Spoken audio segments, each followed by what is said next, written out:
భారత్ అర్జెంటీనాల సంబంధాల్ని బలోపేతం చేసే దిశగా ప్రధాని మోదీ ప్రయత్నిస్తున్నారు. ట్రినిడాడ్ అండ్ టొబాగో పర్యటన ముగిసిన తర్వాత అర్జెంటీనా చేరుకున్నారు ప్రధాని మోదీ. ఎజీజా ఎయిర్పోర్ట్లో ప్రధాని మోదీకి అర్జెంటీనా అధ్యక్షుడు జేవియర్ మిలే ఘనస్వాగతం పలికారు. నేడు అర్జెంటీనాతో ద్వైపాక్షిక చర్చలు జరపనున్నారు. 57 ఏళ్ల తర్వాత అర్జెంటీనాలో పర్యటిస్తున్నారు భారత ప్రధాని. అర్జెంటీనాలోని iconic club Boca juniors football స్టేడియంను ప్రధాని మోదీ సందర్శించనున్నారు. అర్జెంటీనాలో ప్రధాని పర్యటన వ్యూహాత్మక భాగస్వామ్యాన్ని మరింత బలోపేతం చేస్తుందని, పరస్పర సహకారానికి కొత్త మార్గాలను తెరుస్తుందని నిపుణులు భావిస్తున్నారు. ఇరు దేశాల మధ్య వాణిజ్యం, పెట్టుబడి, ఆరోగ్యం, ఔషధాలు, రక్షణ, మైనింగ్, వ్యవసాయం, గ్రీన్ ఎనర్జీ రంగాలపై ద్వైపాక్షిక చర్చలు జరిగే అవకాశం ఉంది.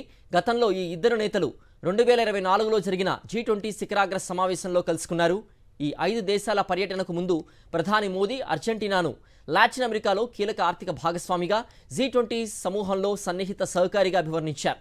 ప్రధాని ఈ అర్జెంటీనా పర్యటన అనంతరం 17వ బ్రిక్స్ శిఖరాగ్ర సమావేశంలో పాల్గొననున్నారు.